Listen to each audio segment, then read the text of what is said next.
Mesdames et messieurs, bonjour. Nous sommes le mercredi 24 juin 2026. Tout le plaisir est pour nous de vous retrouver sur votre matinale. Bonjour le Bénin.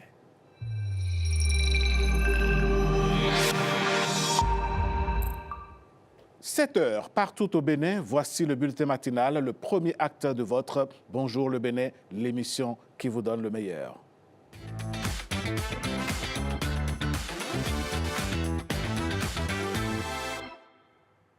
Bonjour à toutes, bonjour à tous, bienvenue dans ce bulletin d'information. Démarrons tout de suite.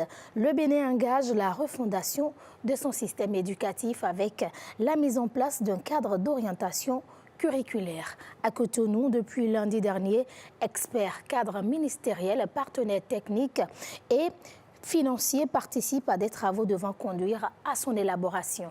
Objectif, harmoniser les programmes scolaires et adapter l'école béninoise aux réalités et besoins actuels. Pedro Mensangbewa, Mathieu Degbeglo.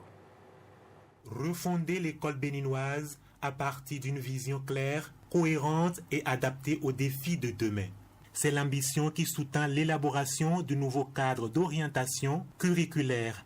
Véritable document de référence, il définira les grandes orientations politiques, théoriques et pédagogiques appelées à guider l'ensemble du système éducatif.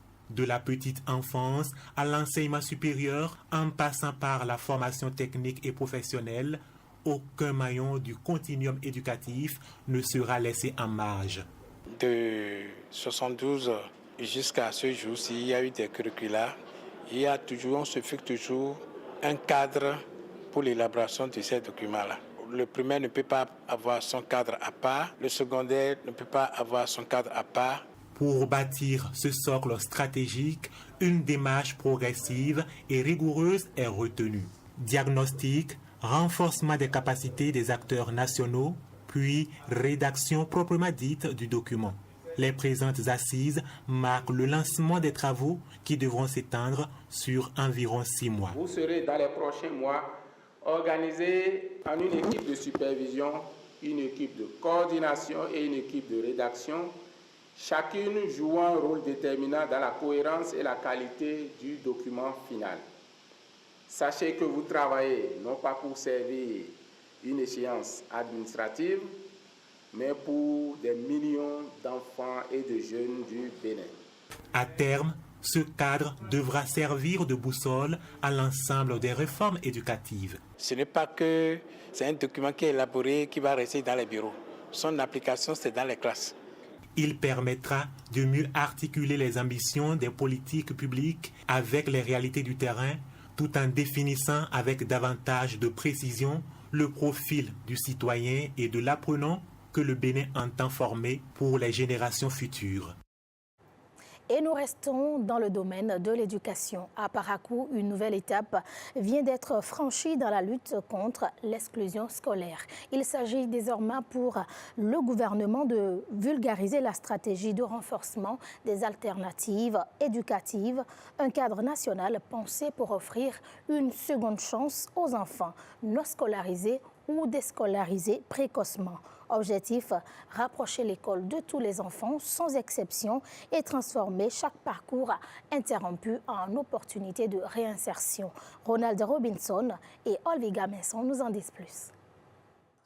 C'est par ce geste symbolique fort que s'ouvrent ces travaux à Parakou. Responsables éducatifs, élus locaux, partenaires techniques et financiers lancent les ateliers départementaux de vulgarisation de la stratégie de renforcement des alternatives éducatives. Le programme d'appui à l'éducation et à la formation des enfants hors du système éducatif, PAEFE, est un programme phare développé et financé par la coopération suisse avec l'accord du gouvernement béninois. Ce programme a pour finalité de repêcher les enfants hors de l'école âgés de 9 à 15 ans pour leur offrir une éducation, une formation de qualité dans un contexte de seconde chance. L'appropriation de la stratégie sonne désormais une mobilisation plus accrue des énergies, des moyens et des intelligences autour de la problématique de l'éducation des enfants hors de l'école dans les départements du Borgo, de la Liborie et par extension à tout le pays. Les sincères gratitudes du gouvernement béninois à travers son chef, le président de la République, son Excellence Romia Wadaï, à la coopération suisse et à tous les partenaires qui accompagnent le Bénin dans le système éducatif. La phase 3 du PAEF est arrivée à terme dans un contexte où 8838 enfants, dont 4311 filles, sont encore dans les centres Barca. Depuis près de 20 ans, la coopération suisse accompagne le Bénin dans cette dynamique, notamment à travers les centres Barca, qui ont permis à de nombreux enfants de reprendre le chemin de l'apprentissage. Des milliers d'enfants, dont un nombre important de filles, ont pu accéder à une offre éducative adaptée. J'ai pu visiter moi-même des centres Barca à Tchaourou lors du dernier comité de pilotage et j'ai pu constater de mes yeux ces changements de vie, des changements sur l'avenir et les opportunités qui sont données à ces enfants. Le gouvernement compte sur la mobilisation de l'ensemble des acteurs afin de transformer cette stratégie en résultats concrets sur le terrain. Après l'éducation dans le domaine de la santé, un ouvrage consacré aux politiques de santé en Afrique a été lancé hier au Centre hospitalier international de Calavi. Le livre traite de la problématique de la protection des patients et le respect de leurs droits. Son auteur, le docteur Benjamin Korvidako, invite à repenser les mécanismes de protection des personnes dans les établissements sanitaires du continent. Pedro Mensangbewa et Mathieu Degbeglo. La performance d'un système de santé ne se mesure pas uniquement à travers les statistiques ou les infrastructures. Elle dépend aussi de sa capacité à garantir la sécurité des patients, le respect de leur dignité et l'équité dans l'accès aux soins. C'est ce que vient marteler Benjamin Korvidako dans son ouvrage intitulé « Politique de santé en Afrique et défis de la protection des personnes ». À travers une enquête de terrain, l'ouvrage met en lumière plusieurs défis. Insuffisance des financements, inégalité d'accès aux soins, faiblesse des mécanismes de régulation, pénurie de ressources humaines qualifiées, persistance des évacuations sanitaires coûteuses, circulation de médicaments de qualité douteuse et plus largement, difficulté à garantir une protection effective des personnes dans les parcours de soins. Ce livre est un entrebâillement où se rejoignent vie et mort, joie et tourment. Et pour cause, les hôpitaux sont des lieux de l'avilissement de l'humain et en même temps de son relèvement quand les conditions sont réunies.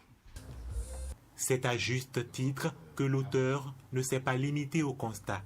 Le livre propose également des pistes de réflexion.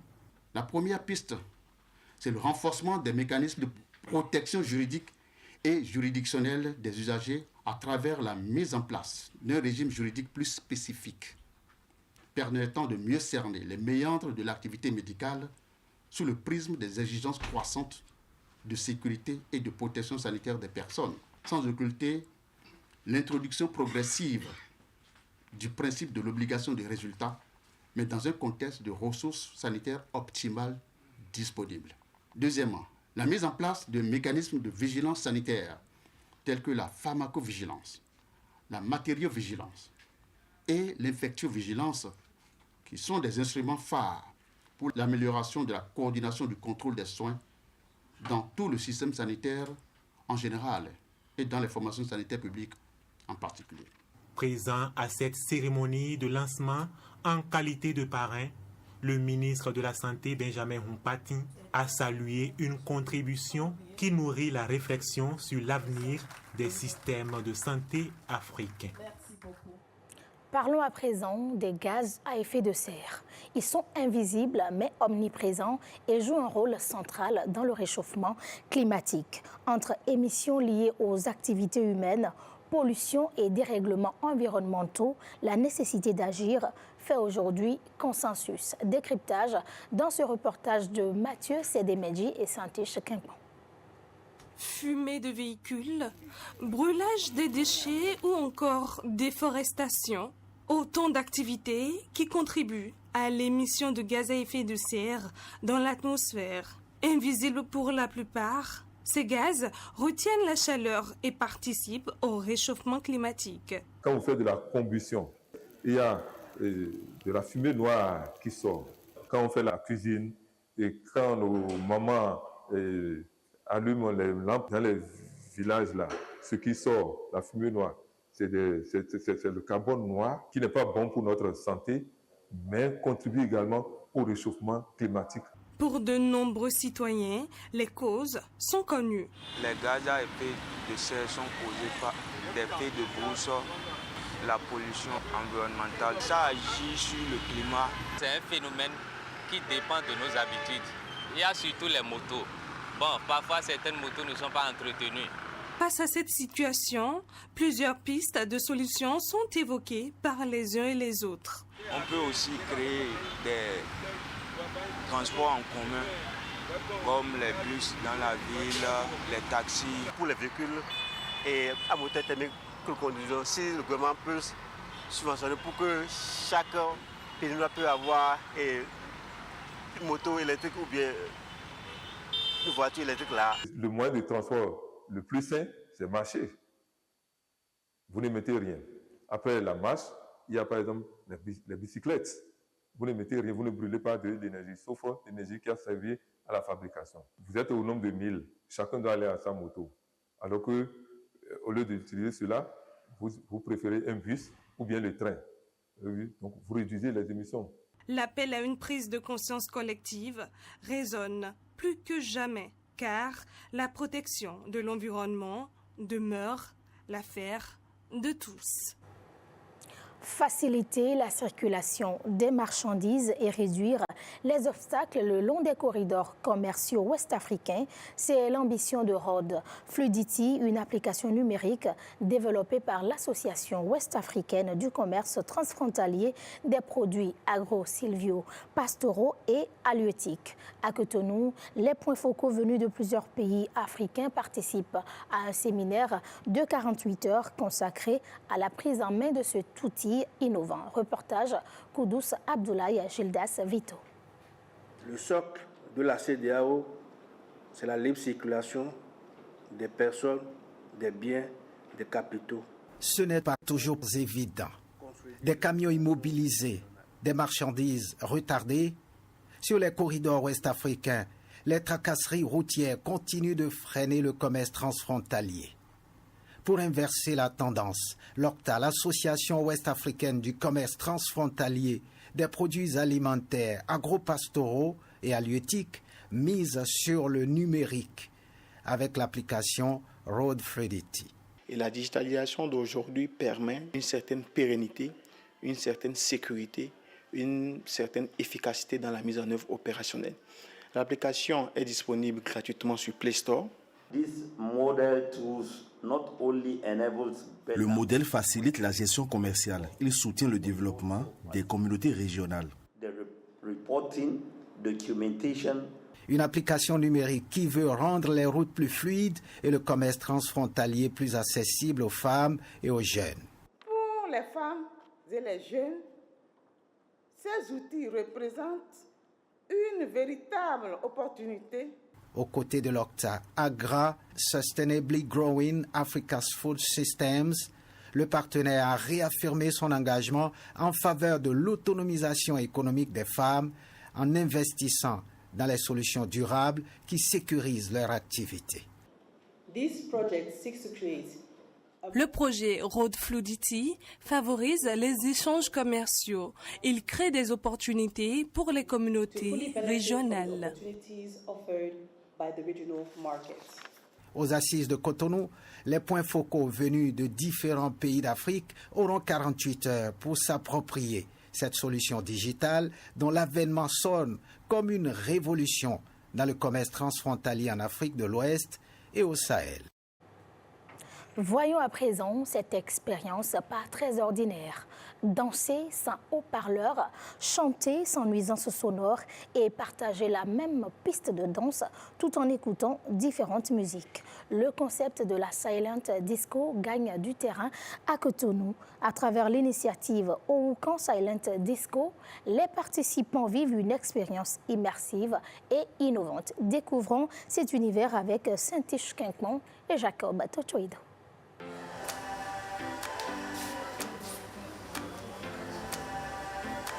À première vue, la scène a de quoi surprendre. Une foule qui danse et pourtant un silence presque déroutant.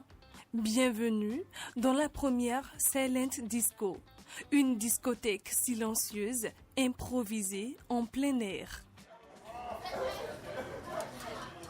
Notre objectif, c'est de rassembler tout le monde, de bâtir une communauté, une famille qui célèbre la diversité, qui encourage la collaboration et qui inspire le changement positif.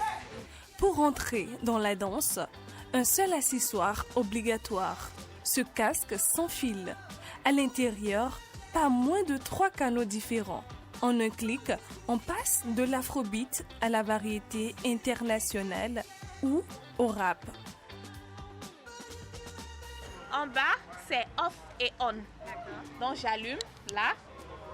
Donc ça met le bleu. Si le bleu ne me plaît pas, je change vers le rouge. Et après, je switch encore vers le vert si le rouge ne me plaît pas.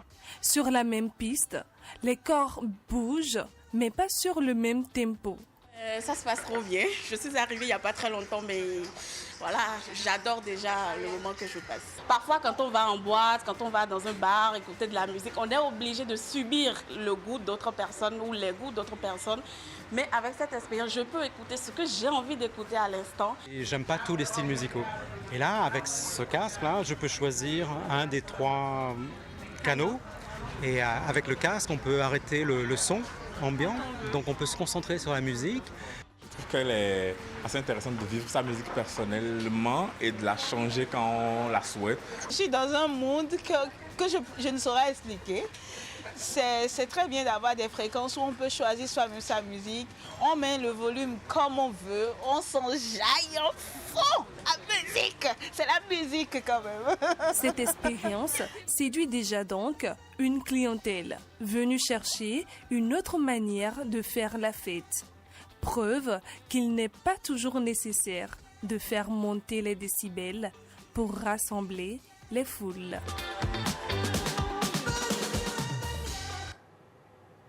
Et on parle encore de musique. Du 19 au 21 juin dernier, le centre communautaire Eya d'Akpakpa a vibré au rythme de la fête de la musique. Panel, activités récréatives, actions sociales et concerts ont ponctué cet événement qui a rassemblé de nombreux jeunes venus de Cotonou et de ses environs. À l'heure du bilan, l'organisateur principal revient sur les temps forts de ces 3 journées au micro de Ghislain Poguet et Barnol Djogbe. Nous avons totalisé près de 300 participants sur l'ensemble des panels, sur la musique, sur la sensibilisation aux violences faites aux femmes. Nous en avions également sur l'entrepreneuriat vert et nous avons pris comme cas d'étude le Origin Light Tour. Donc Fanico était là pour parler de ce panel-là et pour parler de comment avec la musique il arrive à impacter. Nous avons parlé de la femme avec le soutien de l'Institut national de la femme qui était représenté à travers sa présidente Maître Udguet Bokwe Nyakadja. Et nous avons parlé de créer, oser et s'assumer au féminin. En distribuant des lampadaires, nous avons également formé des jeunes qui vont avoir des certificats et qui sont formés à l'énergie verte et qui sont déjà opérationnels pour aller sur le terrain et travailler. Des opportunités d'employabilité, des sujets sociétaux et nous avons pu avoir plus de 1000 personnes sur le main event qui était le show. En plein milieu du concert, il a commencé à pleuvoir mais les jeunes sont restés là, ils sont restés mobilisés. Ils se sont regroupés entre eux dans un très très bon esprit. Il y en a qui ont pu faire connaissance, ils ont créé des activités entre eux. C'est vraiment satisfaisant pour nous cette activité que nous avons menée. C'est la 2e édition et ça nous encourage à en faire une 3e encore plus grande et avec plus d'actions, plus de discussions pour satisfaire cette jeunesse-là. Et c'est ici que se referme ce bulletin d'information. Merci de votre aimable attention. Ne décrochez surtout pas car Bonjour le Bénin se poursuit. Et moi, je vous dis à demain, même heure, toujours avec le même plaisir. Allez, ce fut un plaisir de vous avoir suivi également. Merci beaucoup. On se dit à demain. À demain. Bonne journée, Victorine. Merci, à vous aussi. Mesdames, Messieurs, votre émission va se poursuivre et tout de suite, ça va être les événements qui sont à la une dans notre pays.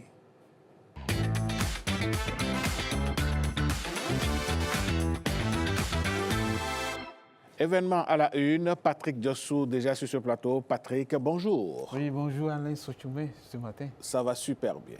Oui, aujourd'hui, nous avons deux sujets à discuter avec vous. Le premier parlera de prophétie et de comment déterminer sa destinée. Oui, justement. Et ce sont des sujets qui parlent de jeunesse. Les deux sujets vont nous parler de jeunesse et d'enfants. Le premier sujet, c'est un sujet spirituel. Et le deuxième sujet, c'est un sujet intellectuel. Ça fait tuel, ça rime bien. D'accord.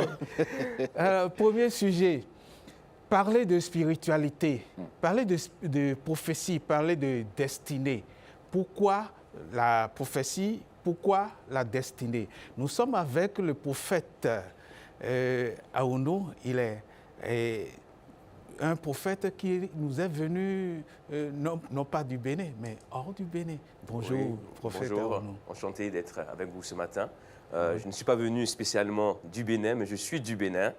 J'ai grandi, je suis né dans ce pays, j'ai grandi dans ce pays et aussi dans d'autres pays africains. Et aujourd'hui, je vis en France et c'est un plaisir pour moi d'être là. Super. Et ça fait vraiment plaisir de vous voir. Mais parler de prophétie pour la jeunesse, d'abord, pourquoi la prophétie? Et quel est le lien entre la prophétie et la destinée? Tout simplement, nous croyons que nous avons été créés par un Dieu qui connaît notre vie mieux que nous-mêmes. C'est vrai que chacun d'entre nous, de par nos choix de vie, de par notre éducation, de par même la civilisation dans laquelle nous sommes, nous faisons des choix logiques. Mais ce que Dieu a pour nous, quelquefois, est plus grand que la logique. Comme ce matin, par exemple, cette rencontre que nous avons ensemble, je ne l'avais pas prévue dans tous mes plans, mais je pense que Dieu le savait. Donc, quelque part, en construisant notre vie, nous devons intégrer le facteur Dieu, parce que Dieu a quelque chose souvent de plus grand que ce que nous pouvons imaginer. Alors, prophète Aouno, moi j'ai une question pour vous. Vous vous organisez ou bien vous participez à un séminaire qui est spécialement destiné à la jeunesse béninoise. On encourage très souvent, pour ne pas dire toujours, les jeunes à se battre, à aller à l'école, à apprendre un métier, à se prendre au sérieux. On leur trace un chemin, généralement, sans leur parler de Dieu. Quelle est la nécessité d'inclure Dieu dans l'avenir de la jeunesse? C'est une excellente question. Inclure le facteur Dieu, c'est inclure des valeurs.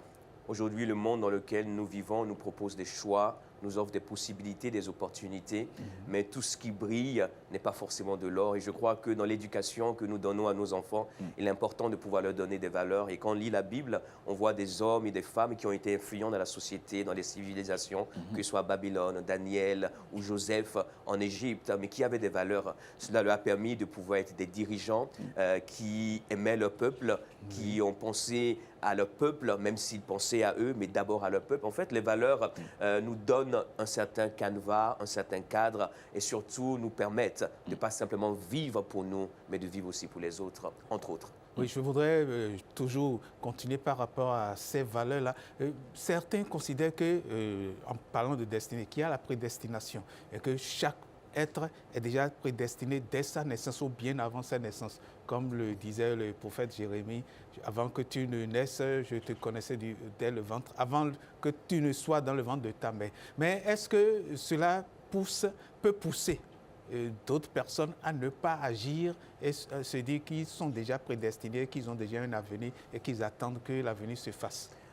Absolument pas. En tout cas, pour ma part, ma conception de la prédestination, c'est que Dieu a écrit effectivement un plan pour chacun d'entre nous. Mais par contre, nous devons vivre ce plan. Et pour vivre ce plan, nous devons travailler. Pour vivre ce plan, nous devons aller à l'école. Pour vivre ce plan, nous devons côtoyer des hommes et des femmes qui vont pousser ou stimuler notre capacité à comprendre, etc. En fait, nous devons faire beaucoup de choses. Croire en Dieu ou croire même dans la grâce de Dieu n'exclut pas le travail. Et je suis un ardent défenseur du travail. Je bénis Dieu de voir aujourd'hui mon pays dans sa grandeur. Et je sais qu'on n'a pas encore terminé. Depuis 10 ans, je suis fier de parler de ce pays parce que c'est le travail qui permet de pouvoir voir un certain nombre de choses, même s'il y a la grâce de Dieu, même s'il y a des croyances, etc.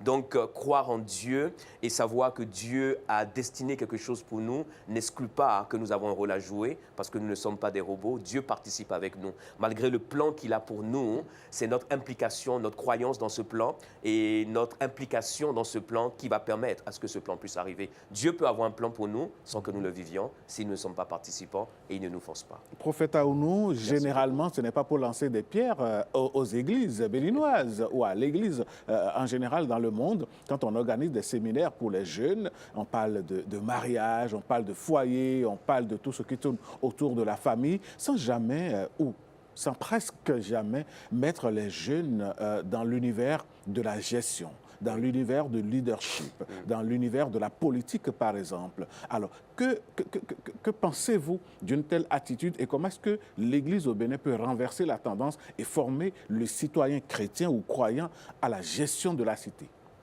C'est une excellente question et surtout, je trouve dommage si cela n'est pas inclus parce que croire en Dieu ne se focalise pas simplement à pouvoir se marier, etc. Dieu veut plus que cela. Dieu a vraiment une destinée pour chacun d'entre nous qui doit nous amener à pouvoir influencer. Mais nous ne pouvons pas influencer si nous ne comprenons pas. Nous ne pouvons pas influencer si nous n'avons pas une certaine éducation. Nous ne pouvons pas influencer si nous n'avons pas appris des choses. Je suis fier et content aujourd'hui de pouvoir venir au Bénin et partager tout cela parce que j'ai eu l'opportunité, à travers mon parcours académique, à travers mes voyages dans le monde, de pouvoir côtoyer des hommes et des femmes qui m'ont influencé, pas seulement dans ma spiritualité, mais aussi dans ma capacité à pouvoir développer des projets. Et il est absolument important, la foi intérieure, mais l'expression de la foi extérieure. Et cette expression doit être faite de choses qu'on accomplit, doit être faite de choses qu'on réalise. Et pour cela, on a besoin d'une certaine connaissance, on a besoin d'une certaine éducation, d'une certaine capacité à se déployer. Et le leadership est très important parce que le leadership nous apprend non pas simplement à influencer les gens, mais à influencer les gens de la bonne manière. Et cela s'apprend et cela ne s'improvise pas. Cela ne s'improvise pas et c'est justement ce qui fait que vous avez décidé de faire pratiquement une semaine de séminaire. Comment ça va se dérouler? Ça a commencé déjà depuis le 23. Tout à fait. On a commencé déjà hier soir, donc c'est tous les soirs de 19h, à partir de 19h jusqu'à samedi soir. Et l'objectif, c'est vraiment d'avoir un échange, d'avoir un partage, d'avoir aussi un retour d'expérience. Et comme je l'ai dit, moi, j'ai quitté le Bénin il y a 28 ans. J'ai eu l'opportunité de pouvoir venir plusieurs fois encore, au moins il y a 2 mois en arrière, j'étais là. Mais c'était plus dans des formats ou dans des séminaires réservés à des adultes. Et là, depuis un certain nombre de temps, j'ai vraiment ce fardeau-là de pouvoir partager mon expérience. Je suis parti il y a 28 ans.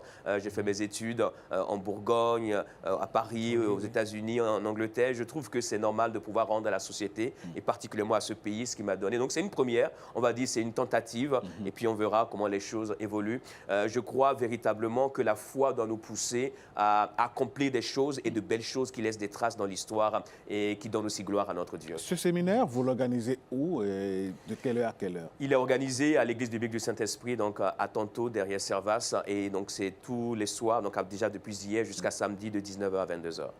Il est entièrement gratuit.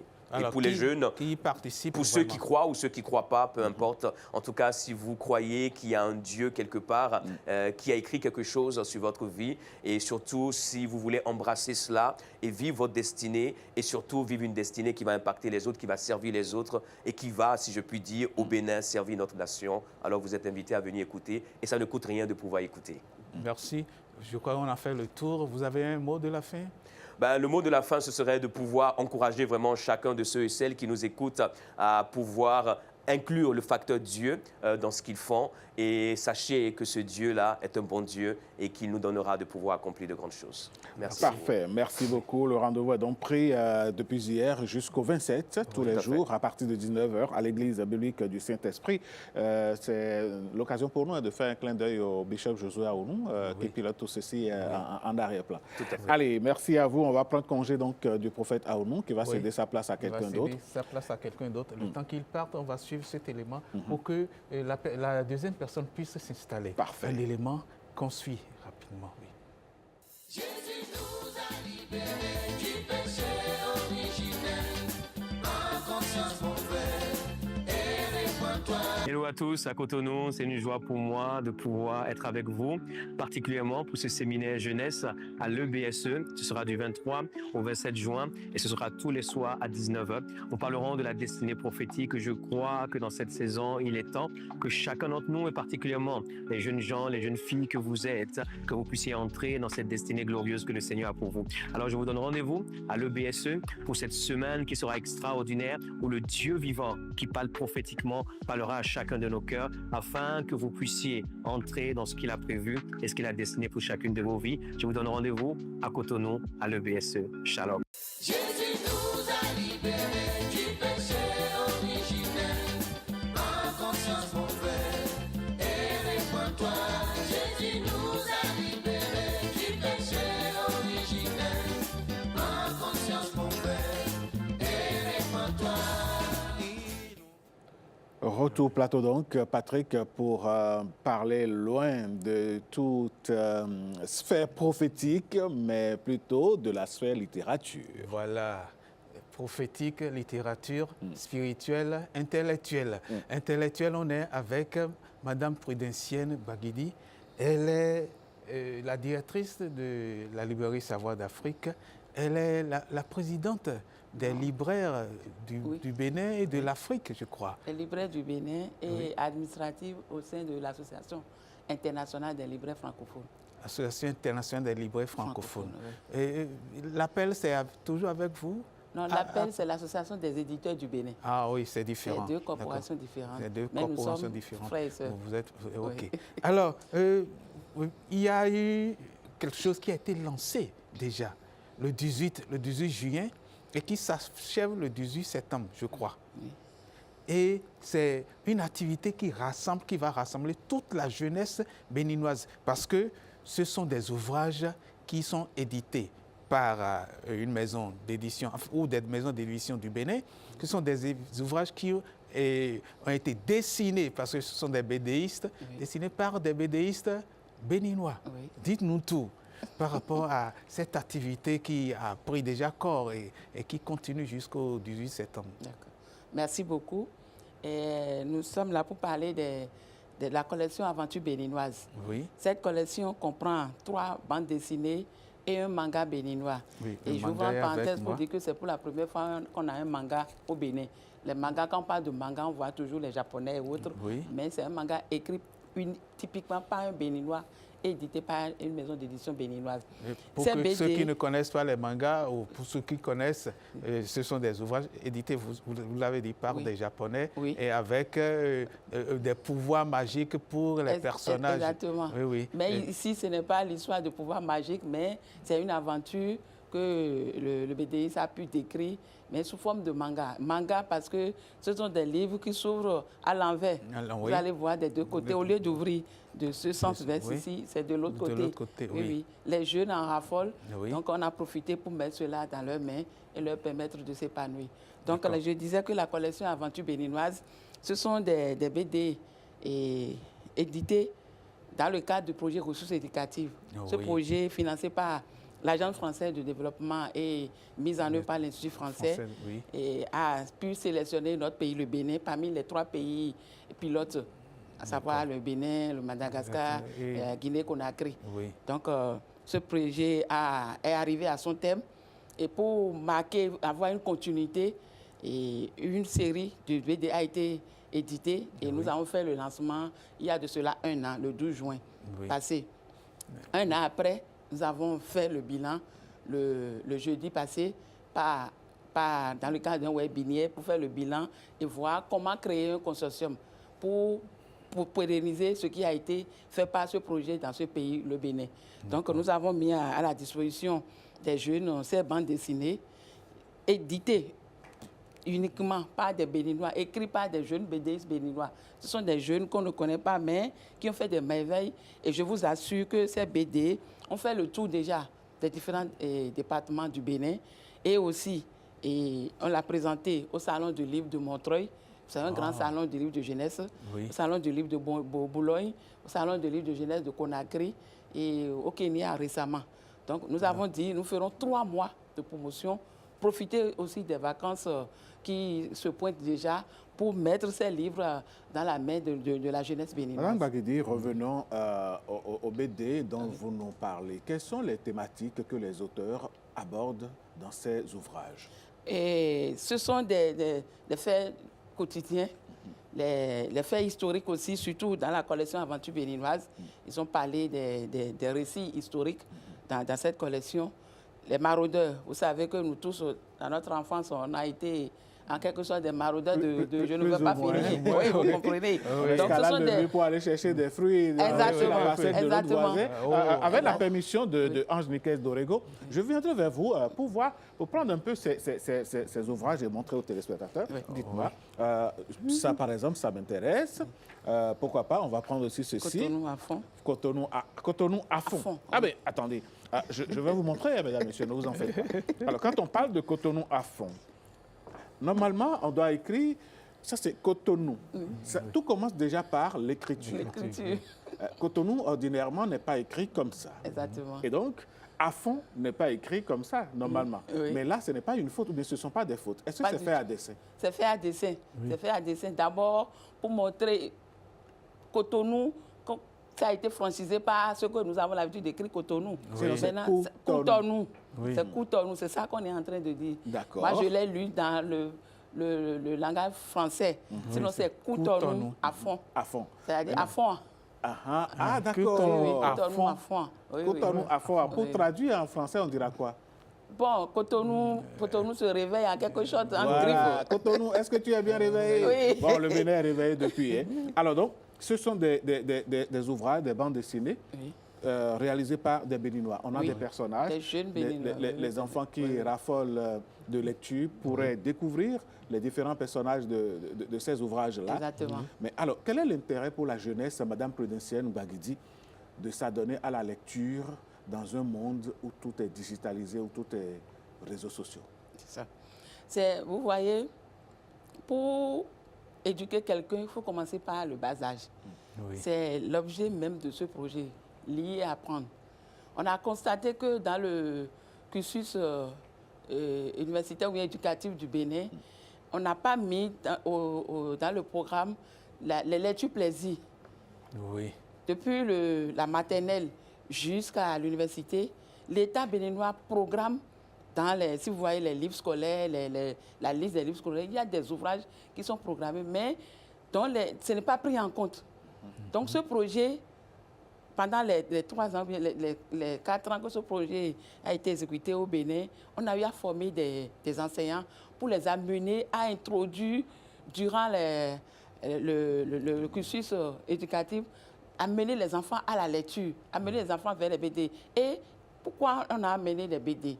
Parce qu'on sait que les enfants, ils aiment l'image, le dessin. C'est ça les accroche. Et ce sont des livres que vous mettez dans n'importe quelle famille, l'enfant vite va prendre ça et laisser l'autre. Il y a trop de littérature. Donc c'est à dessin qu'on a essayé de promouvoir ces bandes dessinées pour d'abord ancrer la promotion de la lecture dès le bas âge et permettre à l'enfant d'évoluer dans ce milieu. Comme on le dit, on ne change pas une recette qui marche, puisque nous, à notre époque, on lisait les Amblas, les exactement. C'est par là que nous, on a commencé. Et donc, si ces ouvrages n'existent plus, vous faites bien d'éditer des ouvrages comme ceci. Ceci, c'est Aventure béninoise. Et là, c'est aussi des bandes dessinées que les enfants pourraient donc découvrir pendant ces vacances avec plusieurs personnages.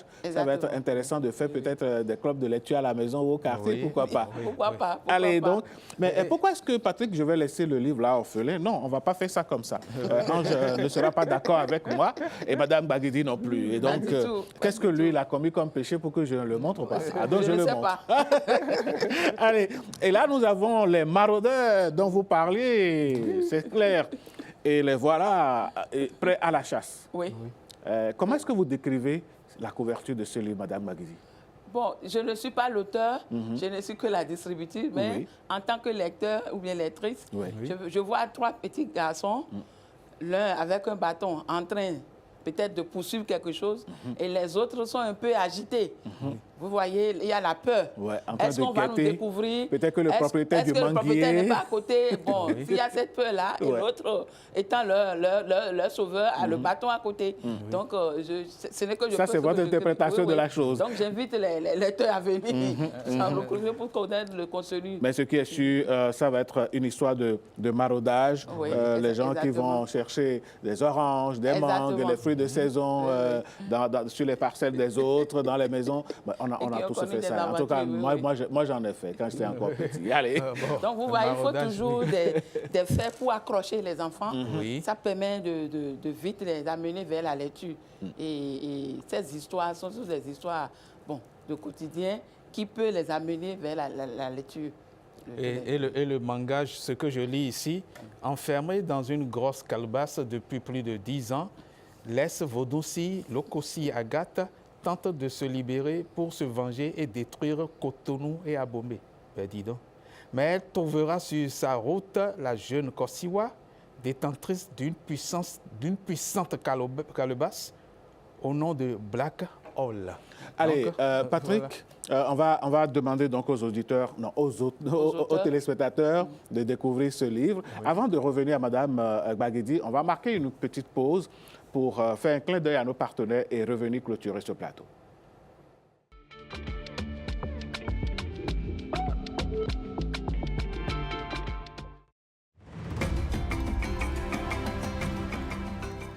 Pour une femme enceinte, bien se nourrir, c'est prendre soin de son bébé dès le ventre.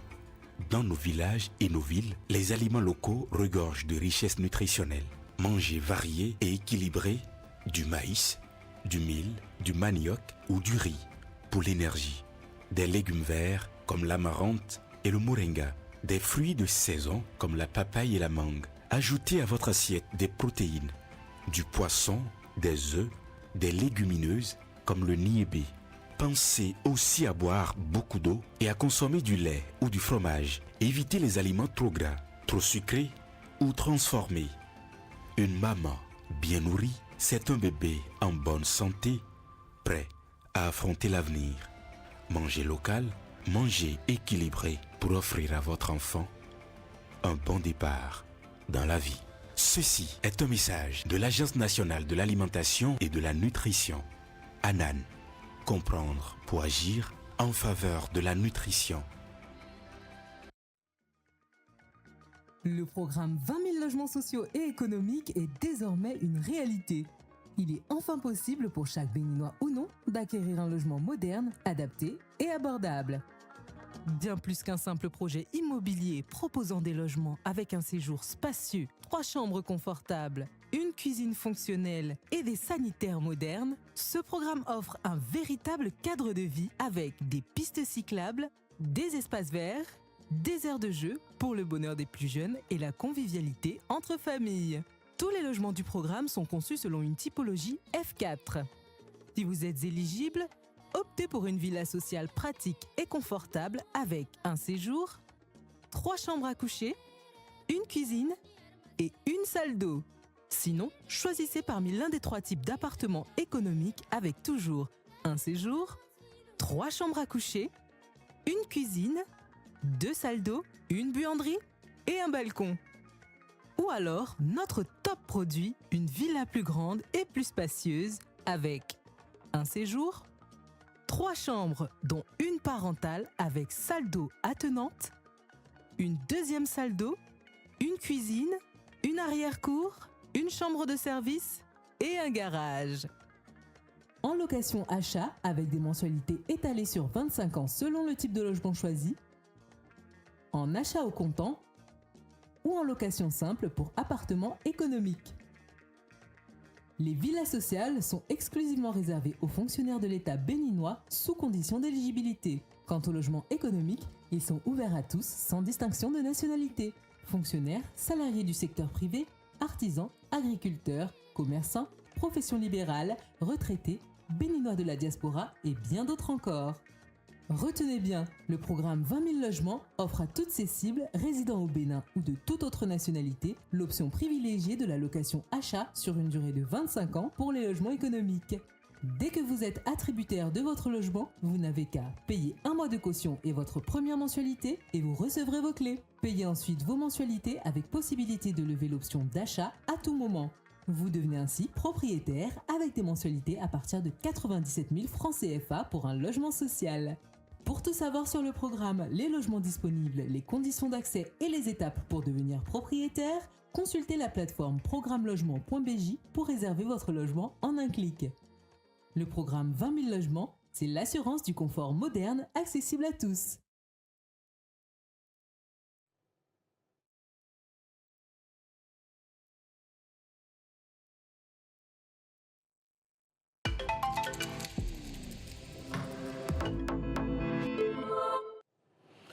Eh bien, Patrick, moi, je feuilletais déjà donc cette belle œuvre de bande dessinée et je crois que ça va être l'occasion pour les amis pendant ces vacances d'en profiter. Madame Baguidi, où est-ce qu'on peut consulter ces ouvrages? Où est-ce qu'on peut les lire et les avoir? On peut trouver dans les grandes bibliothèques de Cotonou, à l'Institut français, à la bibliothèque Béné Excellence à Godomé, à Calavi, à la bibliothèque nationale et dans les librairies. On le dit comme ça, hein? Oui. Et donc, les livres sont disponibles. Et je tiens à souligner que la promotion de ces bandes dessinées sont soutenues par un consortium constitué de libraires, d'éditeurs et d'ingénieurs culturels. Et ça, on l'avait dit au début. Allez, Patrick, merci beaucoup. On va prendre congé de Madame Baguidi. Merci. Je lui transmets ses livres et donc, avec le temps... Alors, on ajoute ceci. Voilà, on revient à la bibliothèque pour... Madame, merci beaucoup. Tous ceux qui veulent vont faire le tour dans la bibliothèque. Allez, merci à vous. Merci beaucoup. Mesdames et messieurs, votre émission va se poursuivre. Patrick, on se dit à demain? Oui.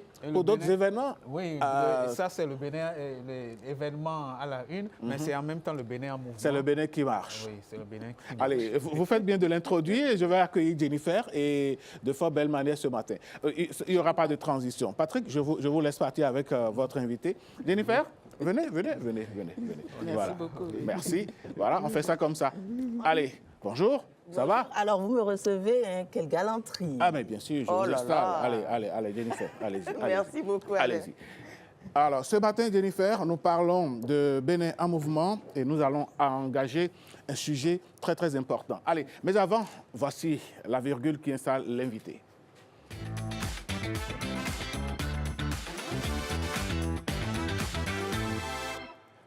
Notre pays avance à sa manière. Il fait son petit pas de tous les jours. Et quand on sait qu'un long voyage commence toujours par le premier pas, nous avançons et chacun dans son domaine, chacun dans son compartiment essaie d'apporter sa pierre à l'édification d'une nation prospère. Et ce matin, on ne va pas déroger à la tradition, on ira à la découverte d'un acteur qui fait bouger le Bénin. Absolument, vous le dites si bien comme d'habitude, on ira à la rencontre, à la découverte d'un acteur qui fait bouger le Bénin, plus particulièrement dans un domaine donné, celui du numérique. Vous n'êtes pas sans savoir, Alain, qu'il y a assez d'avancées dans ce secteur-là et qui offre beaucoup d'opportunités. Les 10 dernières années ont posé quand même la base. Absolument, et qui offre assez d'opportunités aux jeunes. Donc, on a un jeune aujourd'hui qui va nous parler de ces opportunités-là. Il s'appelle Meritoï Milonon. Bonjour et bienvenue. Bonjour, madame la journaliste. Bonjour, monsieur. Monsieur Toyi, bonjour. Bonjour. Vous avez le tonus ce matin? Oui. Vous parlez un peu plus fort. Je suis au taquet. Allez, d'accord. C'est bien ça. Alors, vous êtes juriste, mais la particularité chez vous, c'est que vous êtes juriste expert en droit du numérique et de la cybersécurité. Un peu comme pour nous dire, tout avance, tout va bien. Mais attention, il faut poser les jalons, c'est bien cela. Oui, alors, partons déjà de ce chemin que le Bénin a pris en termes du numérique. Comment analysez-vous un peu le développement connu ces dernières années? Alors, je dirais que le Bénin a amorcé quand même un développement économique depuis ces 10 dernières années, un développement plus accentué sur le secteur du numérique. Remarquez avec moi déjà qu'il existe des services publics qui sont entièrement digitalisés, l'existence d'un data center à Calavi, et la digitalisation des processus dans les administrations publiques et privées, l'adoption du mobile money qui est devenu courant par nos populations. Aujourd'hui, à Cotonou ou à Calavi, un jeune peut travailler pour une entreprise américaine, une entreprise française, peut vendre, peut communiquer, peut offrir ses prestations à travers le numérique. Aujourd'hui, je pense que le Bénin est sur une bonne voie en matière de développement du numérique et pour devenir quand même le pôle numérique de l'Afrique de l'Ouest et pourquoi pas même la Silicon Valley de l'Afrique. Alors, c'est un rêve assez grand et il est permis de rêver. Nous rêvons tous de voir cela. Mais un rêve ne saurait s'accomplir sans l'implication de la population et surtout de la jeunesse. À votre avis, dans ce monde aussi vaste qu'est le numérique aujourd'hui, comment est-ce que la jeunesse peut s'orienter en termes de formation, en termes d'orientation pour mieux profiter du domaine? Alors, je dirais que en termes de formation, tout part de soi déjà. Qu'est-ce que j'aime faire? Est-ce que j'ai un profil analytique? Est-ce que j'ai un profil créatif? Ou est-ce que j'aime les challenges? Si j'ai un profil créatif, je peux m'orienter vers les nouveaux métiers du numérique qui est aussi entre le graphisme, le design web, l'architecture des sites internet ou des solutions numériques. Si j'aime les challenges, je peux m'orienter vers le développement web, aider l'administration publique ou privée à créer des solutions numériques robustes. Et si j'ai un profil analytique, si j'aime réfléchir, analyser, tirer des conclusions, je peux m'orienter vers la gestion des données parce que quel que soit ce qu'on dit aujourd'hui, le développement du numérique se repose pour la plus grande partie sur la qualité des données qui sont collectées. Donc voilà ce que je pourrais dire à un jeune qui aimerait s'orienter vers les métiers du numérique. Se former, connaître ce qu'on aime, mais y aller, on découvre qu'il y a assez de domaines. Ça, c'est on peut considérer que le numérique est un levier pour l'emploi, mais peut-être en ce qui concerne l'entrepreneuriat, est-ce qu'il y a également des opportunités qui s'offrent? Et bien sûr, aujourd'hui, il y a des opportunités qui s'offrent à tout jeune. Aujourd'hui, comme vous le savez avec moi, dans tous les domaines, quel que soit le domaine médical, que ce soit le domaine juridique, que ce soit le commerce, nous avons besoin de solutions digitales, nous avons besoin de solutions numériques. Alors, un jeune qui s'offre une formation en développement web ou en architecture des solutions numériques peut entreprendre, offrir ses prestations à l'écosystème économique. Voilà. Donc, je pense que le numérique est quand même sont nombreuses. Je pense que le numérique est quand même un levier important de développement de l'entrepreneuriat et de l'emploi en République du Bénin. Avant d'en venir peut-être au risque, est-ce qu'il y a des défis selon vous quand même pour continuer ce développement et y arriver? Alors, le premier défi que j'identifie déjà, c'est l'accès à l'Internet, la qualité de l'accès à l'Internet. C'est déjà la formation, on en a parlé. On a besoin de solutions numériques, on a besoin que l'écosystème numérique se développe, mais on a besoin de jeunes talents qui sont spécialisés dans le domaine du numérique. Donc, il faut se faire former, développer des compétences dans le domaine du numérique. Alors, troisième défi que j'identifie, c'est peut-être le défi législatif. Il y a de nouvelles technologies qui émergent. Il faudrait que nous actualisons notre cadre juridique pour être en adaptation avec ces nouvelles technologies-là qui émergent. Donc, voilà les défis que j'identifie pour... Et en ce qui concerne les risques, à présent, tout est beau, tout est rose, mais il n'y a pas son revers. Oui, il n'y a pas son revers. Les risques que j'identifie, le code du numérique, que la loi 2017-20 portant code du numérique en République du Bénin prévoit quand même des infractions à la loi. Lorsque nous sommes sur Internet et que nous avons des propos injurieux à l'endroit d'autres internautes, ou lorsque nous diffusons des fausses informations, ou lorsque nous portons atteinte à la vie privée des autres internautes, je pense que c'est des risques qu'il faut avoir en mémoire et agir en conséquence pour ne pas violer la loi. Et comment est-ce qu'on peut renforcer donc, je dirais, la cybersécurité et la protection des utilisateurs? Alors, très belle question. Pour renforcer la cybersécurité et la protection des données des différents internautes, je pense qu'il faut d'abord sensibiliser la population sur les risques liés à la cybersécurité. Après la sensibilisation, il faut toujours la formation. Former nos différents acteurs à ces nouveaux risques-là et quand même faire un plaidoyer pour qu'il y ait une collaboration entre les structures étatiques et les structures privée pour un temps soit peu encadrer la robustesse des systèmes d'information qui sont développés dans notre pays. Alors, quand on prend la jeunesse dans sa globalité, elle est beaucoup plus orientée réseaux sociaux. Elle, je dirais, elle s'exhibe, elle s'expose et elle se donne comme image d'avoir toute la liberté de faire ce qu'elle veut. Comment est-ce que le numérique qui donne toute cette liberté-là devrait être appréhendé par la jeunesse avec la notion de responsabilité au vu des tests qui existent dans notre pays? Alors, je pense que lorsque nous sommes sur les réseaux sociaux, il faut avoir en mémoire ceci. Je suis libre de faire ce que je veux, mais en ne contrevenant pas à la loi ou à la liberté des autres. Je suis libre de critiquer, de donner mon avis sur une thématique ou sur un sujet brûlant de la toile, mais en respectant les dispositions du Code du numérique, en ne portant pas atteinte à l'image, par exemple, de mon vis-à-vis, en ne violant pas sa vie privée ou en ne diffusant pas tout simplement de fausses informations sur mon vis-à-vis, au risque d'être auteur d'une infraction du Code du numérique ou du Code pénal en vigueur en République du Bénin. Et il y a également, lorsqu'on utilise le numérique, certains qui y vont, comme le disait Alain, il y a les réseaux sociaux, mais d'autres y vont sans forcément en saisir toute la teneur, toute l'ampleur. Comment l'utilisation du numérique peut influencer les choix d'avenir? Alors aujourd'hui, on observe sur les réseaux sociaux beaucoup de modèles de réussite. Nous voyons nos jeunes qui s'extasent face à ces modèles de réussite-là, mais sans comprendre forcément que derrière ces modèles de réussite qui sont exhibés sur les réseaux sociaux, c'est des compétences qui sont développées, c'est toute une structure qui est mise en place par ces personnes-là pour atteindre cette réussite-là. Alors moi, ce que je dirais à la jeunesse, c'est extasiez-vous face à ces personnes-là, mais apprenez d'eux.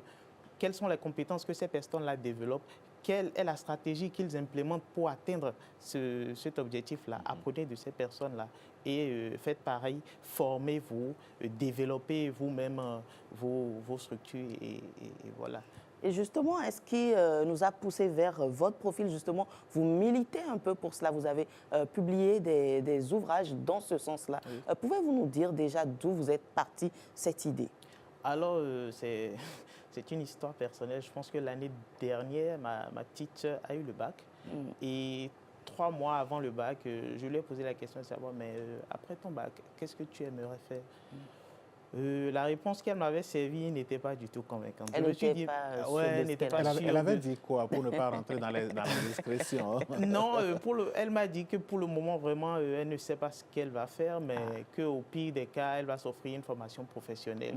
Et voilà, j'ai dit, mais si elle est dans ce cas, c'est que plusieurs personnes, plusieurs autres jeunes sont dans ce cas. Je me suis dit, pourquoi ne pas écrire un guide d'orientation après le bac pour orienter ces jeunes-là qui se posent des questions sur l'orientation qu'ils choisiront après le bac. Donc c'est comme ça que j'ai rédigé le mini-guide d'orientation, s'orienter après le bac à l'aide du numérique, où il est détaillé quand même les métiers vers lesquels les jeunes béninois peuvent s'orienter après le bac. C'est vrai que l'État béninois, depuis, je crois, 3 ou 4 ans, essaie de mener une campagne d'orientation juste après les résultats du bac, mais cela ne suffit pas apparemment.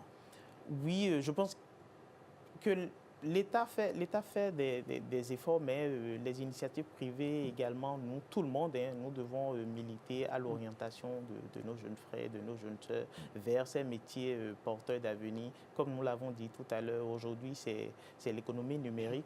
Ce n'est plus l'économie traditionnelle où j'achète, je vends, où je produis, je vends. L'économie repose pour la plupart sur des systèmes d'information. Donc, on a besoin de personnes pour développer déjà ces systèmes d'information. Pour les juristes, on a besoin de personnes pour assurer la conformité de ces systèmes d'information. Pour les designers, on a besoin de personnes pour réfléchir à la charte graphique de ces systèmes d'information-là. Donc, je pense que tout le monde peut amener sa pierre à l'édifice. C'est ça. Oui. Alors, partant justement de ce guide d'orientation-là, on ne va pas forcément vous demander tout le contenu, mais me basant sur ce que vous avez dit tout à l'heure, il faut se connaître, savoir ce qu'on aime, mais il y a ces métiers-là, graphisme, dont vous avez parlé tout à l'heure. Si je ne me retrouve dans aucun de ces métiers, je suis peut-être passionnée par le stylisme, la coiffure, comment je peux me servir du numérique quand même pour atteindre mes objectifs? Alors, si je n'ai pas ces profils-là et que je m'intéresse peut-être à la coiffure, je peux utiliser le numérique quand même pour communiquer sur ce que je fais. Je peux utiliser le numérique pour parler de ce que je fais, pour saisir des opportunités. Peut-être qu'il y a des bourses d'excellence à l'international pour se faire former. Je peux utiliser le numérique quand même pour accélérer même la production de ce que je fais. Moi, je ne sais pas l'utiliser, mais je peux contacter des personnes qui sont expertes dans le domaine pour m'aider quand même à digitaliser mes process, pour accélérer la production de ce que je fais. En tout cas, je pense qu'on a fait le tour de ce premier volet-là, les bacheliers, et pourquoi pas ceux qui ont déjà amorcé des formations, mais ne se retrouvent pas, pourront se réorienter. On va à présent parler d'autre chose, l'apéro du droit et du numérique. Alors, de quoi ce projet retourne, puisqu'il est initié par vous? Alors, l'apéro du droit et du numérique, c'est une initiative qui vise à rassembler les professionnels du droit, les technophiles, autour des différents enjeux qui émergent grâce à l'insertion des nouvelles technologies dans le droit. Aujourd'hui, on utilise les nouvelles technologies, mais il y a des enjeux juridiques qui sont derrière, comme la protection des données à caractère personnel, comme la propriété intellectuelle. Aujourd'hui, nous avons l'émergence de l'intelligence artificielle et en Afrique, aucun pays n'a encore régi l'intelligence artificielle. Alors cette année, nous avons décidé de rassembler tout ce beau monde-là pour discuter du modèle de régulation de l'intelligence artificielle en Afrique. Est-ce qu'il faut réguler l'intelligence artificielle maintenant? Est-ce qu'il faut laisser les jeunes créer des solutions d'intelligence artificielle avant de réguler l'intelligence artificielle? Est-ce qu'il faut confier la régulation de l'intelligence artificielle à une autorité unique ou aux autorités sectorielles? Donc, c'est ces problématiques-là qui seront abordées lors de l'apéro du droit et du numérique qui aura lieu le samedi prochain au centre EA à partir de 9h. D'accord. Alors, quand on parle de droit, tout de suite, on voit tout de suite des bouquins, de grands ouvrages. On ne pense peut-être pas forcément... on voit aussi la guerre des écoles. La guerre des écoles, merci. On ne se dit pas tout de suite intelligence artificielle numérique. Pourquoi cette innovation? Alors, comme je l'ai dit tout à l'heure, le numérique s'infiltre dans tous les corps de métier. Y compris le droit. Y compris le droit. Aujourd'hui, grâce à un système d'intelligence artificielle, vous pouvez générer un contrat en 5 minutes si vous mettez les bons prompts. Il y a cela 10 ans, je pense que cela n'était pas possible. Donc, je pense que c'est le moment pour les juristes de s'intéresser à ces nouvelles technologies-là, de s'approprier ces nouvelles technologies et d'insérer ces nouvelles technologies-là dans la pratique quotidienne du droit. En tout cas, on le recommande vivement. Alors, selon vous, à quoi ressemblera le Bénin numérique dans les prochaines années? Alors, le Bénin numérique dans les prochaines années, je pense que nous avons la chance d'avoir le Bénin à la FIA, à la vision 2060, bien sûr. qui promeut quand même le développement du numérique sur des principes de la durabilité. Et je pense que l'actuel gouvernement a annoncé les couleurs en consacrant un département ministériel à l'intelligence artificielle. Merci beaucoup. Donc, je pense que le numérique sera quand même transversal à tous les pôles de développement du pays. Le numérique sera un socle qui aidera, un support, je vais dire, au développement de tous les pôles économiques de notre pays. Alors, comme une fois encore, on ne va pas spoiler la rencontre, mais chacun dans son domaine, peut-être en journalisme et bien d'autres, comment bien utiliser l'intelligence artificielle sans entrer dans des travers ou sans se laisser corrompre? Alors, déjà, pour bien utiliser l'intelligence artificielle, il faut d'abord y mettre les bons prompts. Les prompts, c'est... pour ceux qui ne connaissent pas Pour ceux qui ne connaissent pas, c'est l'ordre, je vais dire, que vous donnez à l'intelligence artificielle. Il faut bien structurer l'ordre que vous donnez à l'intelligence artificielle. Évitez d'y mettre des données à caractère personnel parce que malheureusement, il faut le dire, ces différents systèmes d'intelligence artificielle que nous utilisons sont des systèmes d'intelligence artificielle développés à l'étranger. Donc, on ne maîtrise forcément pas la gestion des données qui sont injectées dans ces systèmes d'intelligence artificielle. Pour ne pas vous arrêter, il ne faut pas être naïf. Il ne faut pas dire que j'ai juste lancé une commande au niveau de mon téléphone. Tout se fait au niveau de mon téléphone. Non, c'est tout un écosystème qui est derrière votre téléphone. Très, très loin dans un autre pays. Oui. L'ordre est exécuté de l'autre côté. En quelques fractions de secondes, vous avez le résultat ici. Exactement. Et si, entre-temps, vous insérez vos données personnelles, c'est qu'elles sont stockées quelque part dans le monde. Elles sont stockées quelque part, elles sont traitées quelque part. Et si vous êtes dans une entreprise, évitez de mettre les informations stratégiques de l'entreprise dans le système d'intelligence artificielle pour éviter quand même la diffusion des secrets commerciaux de l'entreprise. On l'aura compris. Merci beaucoup, M.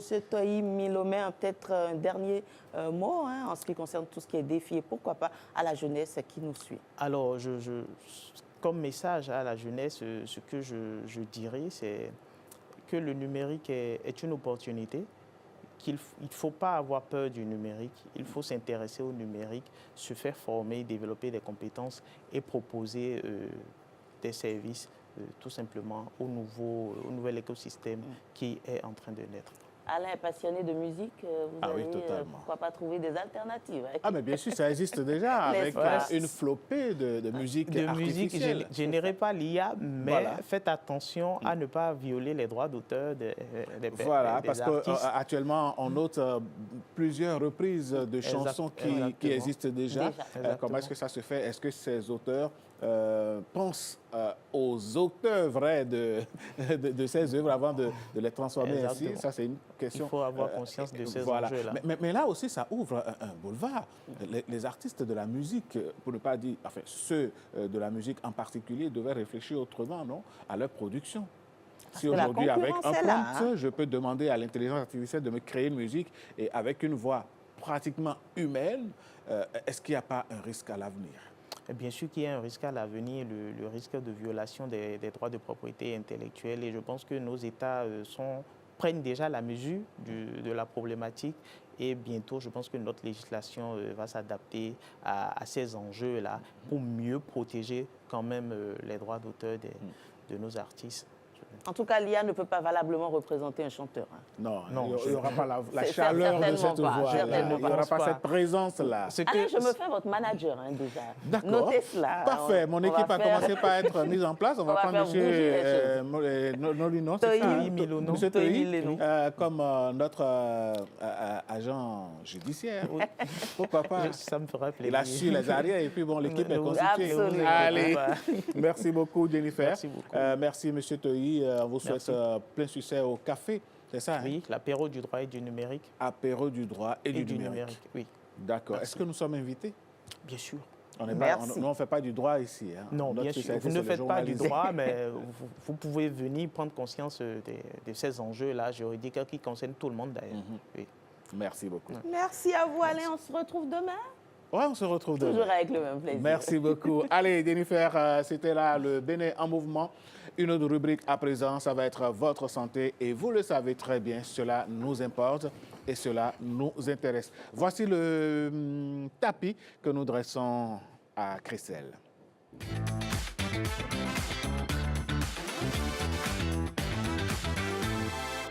Instant santé, Christelle déjà sur ce plateau. Christelle, voilà, vous prenez quelques petites dispositions en attendant. Voilà.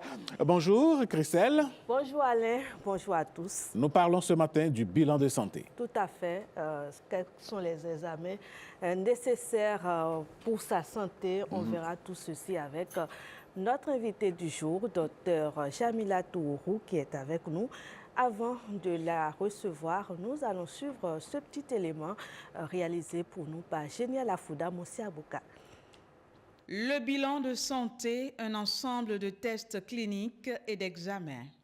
Il peut être fait par toute personne désirant connaître l'état général de sa santé. Le bilan de santé, c'est l'ensemble des examens cliniques, c'est-à-dire faits par un médecin, et paracliniques, c'est-à-dire des examens radio, du sang et des urines qui vont permettre à la personne d'avoir une idée sur son état de santé. Le premier intérêt, par exemple, c'est vous êtes rassuré après avoir fait votre bilan de santé, vous savez à quoi vous en tenir. Et l'autre, c'est que vous êtes conseillé par le médecin en fonction des résultats que vous aurez eus. Vous saurez par exemple si vous avez un facteur de risque, le problème cardiaque, après avoir fait par exemple le CG, ou soit vous savez si vous aurez un problème rénal ou pas. Donc ça permet de prévenir ces facteurs de risque, ou soit même de les supprimer. L'importance du check-up complet s'avère donc indéniable. Pourtant, il n'est pas toujours intégré aux habitudes saines. Moi, non, je n'ai jamais fait bilan de santé. Pourquoi? Moi, juste parce que quand on est bien portant et qu'on se sent pas mal à l'aise, on n'est pas obligé de faire un bilan de santé. Chez nous, on prend très souvent, régulièrement des tisanes chez nous pour ce genre de choses-là. Le bilan de santé se fait à jeun. Il est préconisé de le faire une fois par an. On parle du bilan de santé, comme je l'ai dit déjà, bienvenue à vous. Merci de répondre à notre invitation. Merci beaucoup. Bonjour, cher monsieur, bonjour madame. Bonjour madame et bienvenue sur le plateau. Merci beaucoup. Alors, on a suivi l'élément tout à l'heure. On va parler des maladies. En attendant, docteur, le bilan de santé, hein, déjà dites-nous, pourquoi est-il aujourd'hui si important de le faire, même si apparemment on semble en pleine forme? Ok. Le bilan de santé est vraiment un élément très important à faire parce que aujourd'hui, beaucoup de maladies évoluent silencieusement. Et le patient peut penser qu'il va très bien, et alors qu'il y a des pathologies qui sont sous-jacentes. S'il ne va pas faire un bilan de santé, il ne pourra pas savoir réellement comment il se porte. Donc, face à ces maladies silencieuses qui évoluent, il est vraiment essentiel de faire un bilan de santé régulièrement pour quand même savoir comment va le véhicule dans lequel nous nous D'accord. Et pour ceux qui tombent rarement malades, y a-t-il nécessairement lieu de faire un check-up complet? Qu'est-ce que le bilan de santé révèle au terme des examens, je vais dire? Le bilan de santé peut révéler beaucoup de pathologies. Comme je l'ai dit déjà, on peut avoir... Pardon? L'hypertension déjà? Oui, l'hypertension artérielle, un diabète qui n'est pas connu. Il y a aussi des troubles hépatiques, donc certaines maladies du foie qui peuvent être découvertes, certaines maladies rénales chroniques également. Nous avons aussi certaines pathologies au début comme le cancer, donc le cancer du sein, le cancer du col de l'utérus, le cancer de la prostate. Et au début, c'est des pathologies qui sont silencieuses, donc on n'a pas de symptômes, le patient se sent vraiment très bien. Et il y a aussi le glaucome qu'on peut aussi détecter. Oui, détecter. Et il y a aussi certaines infections comme le VIH. Oui, le VIH peut évoluer vraiment des décennies dans l'organisme de quelqu'un sans vraiment qu'il n'ait de symptômes apparents au début. Donc, il y a aussi l'hépatite. Voilà. Docteur Jamilat Ouroux, quand on parle de bilan de santé tout de suite, dans l'imaginaire du commun des mortels, pour ne pas dire du béninois lambda, ce sont des examens qui vont coûter tellement cher qu'ils n'en ont pas les moyens. Alors qu'on entend dire parfois aussi, même avec un petit 5 000, on peut déjà entamer un petit bilan de santé. Oui, effectivement, en fait, selon la conception habituelle, quand on parle de bilan de santé, j'ai remarqué que beaucoup de patients voient ça comme des dépenses inutiles, alors que c'est vraiment très important. En fait, les bilans que nous demandons dépendent de déjà ce qui a emmené le patient, les plaintes qu'il a habituellement, et on se base sur aussi les facteurs de risque en fonction de l'examen, c'est-à-dire quand on examine le patient et qu'on interroge également les antécédents du patient, on se sert de tout ceci pour demander des bilans. Donc le bilan ne peut pas forcément avoir le même... Ce n'est pas forcément le même bilan pour tout le monde, parce que ça dépend du patient. Voilà, et de ses antécédents. Donc il y a déjà certains petits bilans qu'on peut faire, déjà voir si la glycémie est normale, voir le bilan hépatique, voir comment le foie fonctionne et le bilan rénal. Donc ces bilans ne nécessitent pas, je pense, pas trop de moyens quand même. Alors, vous l'avez dit, hein, oui. la personne se sent bien, c'est-à-dire que tout va bien dans l'élément que nous avons vu tout à l'heure. Il ne tombe pas malade, il va prendre les tisanes de chez grand-mère. Je suppose alors que, prenons un schéma, je me sens bien, je n'ai pas de souci, mais je viens vers vous à l'hôpital pour dire, docteur, je veux faire bilan de santé. Quels sont les bilans principaux que vous allez indiquer tout de suite? Bon, le bilan, souvent les patients pensent que les bilans, c'est juste des analyses. Non, le bilan, déjà, on va d'abord interroger le patient. D'accord. On va faire un interrogatoire pour voir déjà si le patient a des symptômes particuliers, a des malaises particuliers. On va faire aussi la recherche des antécédents pour voir dans la famille s'il n'y a pas des antécédents d'hypertension artérielle, de diabète et autres. Avant maintenant, après l'examen du malade, de voir les analyses qu'on pourrait lui demander en fonction de ce qu'on aurait eu lors de l'examen et de l'interrogatoire. Donc ça va au-delà du prélèvement sanguin? Oui, ça va au-delà du prélèvement sanguin, bien sûr. Parmi ces bilans-là, il y a le NFS, c'est ça? Oui, il y a la NFS, c'est la numération formule sanguine. Ça permet d'explorer les cellules du sang. Voilà. Il y a et de voir s'il y a d'éventuelles infections. Voilà, les globules blancs, les globules rouges aussi. D'accord. Y a-t-il d'autres bilans oui, que vous recommandez très rapidement? Il y a la glycémie. Déjà, même à l'entrée, quand on prend la tension artérielle du patient, on peut déjà voir s'il est hypertendu ou pas. Donc, très souvent, quand on fait même des campagnes de dépistage de certaines pathologies, on découvre souvent l'hypertension artérielle. Et le patient peut avoir une tension vraiment très élevée, mais il va vous dire qu'il ne sent strictement rien, qu'il se sent bien, qu'il n'a pas un symptôme particulier. Donc, on peut demander, quand on veut faire des prélèvements, on peut demander une glycémie à jeun, déjà, pour rechercher un diabète. On peut demander la numération formule sanguine. On peut demander le bilan hépatique, c'est-à-dire les transaminases, pour voir si le foie fonctionne bien. Fonctionne normalement. Voilà. On peut demander le bilan rénal, pour voir aussi si l'appareil rénal se porte bien également. Bon, il y a beaucoup d'analyses. On peut aussi demander les cholestérols. Souvent aussi, il y a des hypercholestérolémies chez certains patients qu'on peut avoir. Donc, ça dépend beaucoup de l'examen, comme je l'ai dit, de l'examen du patient, de l'interrogatoire et des antécédents du patient également. Et tous ces examens-là dépendent justement du tableau que présente le patient. C'est dépendamment de chaque patient. Mais à quel âge vous recommandez ces bilans-là? À quel âge précis? Il n'y a pas vraiment un âge spécifique.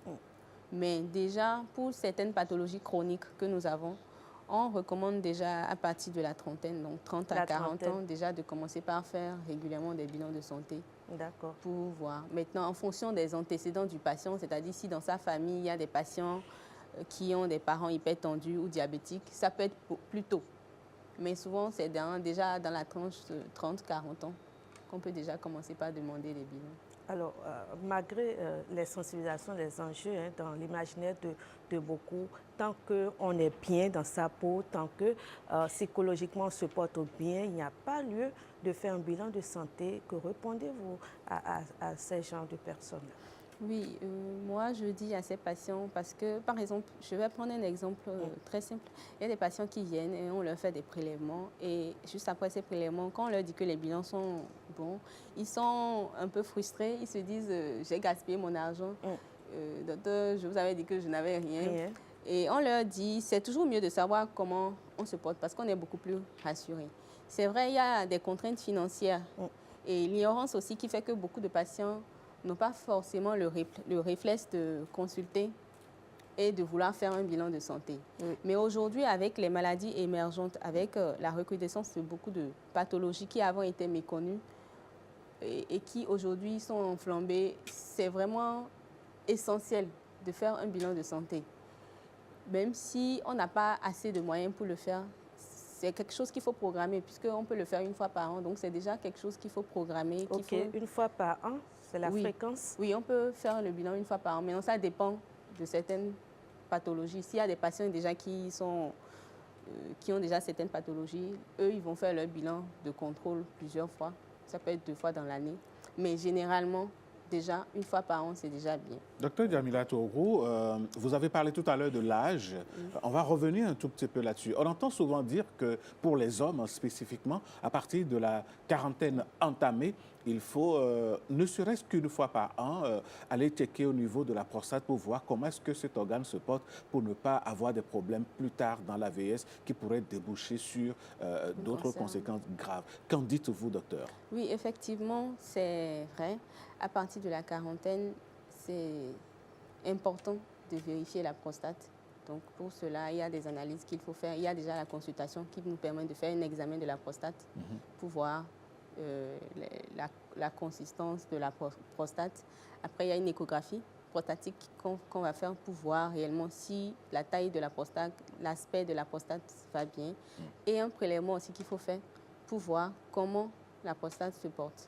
C'est très important de le faire parce qu'on a remarqué quand même dans la tranche des patients de la cinquantaine quand même, certains développent ce problème de prostate. Et ça c'est assez fréquent. Oui, c'est quand même assez fréquent. Ça fait partie des pathologies fréquentes qu'on rencontre chez les sujets âgés, les hommes.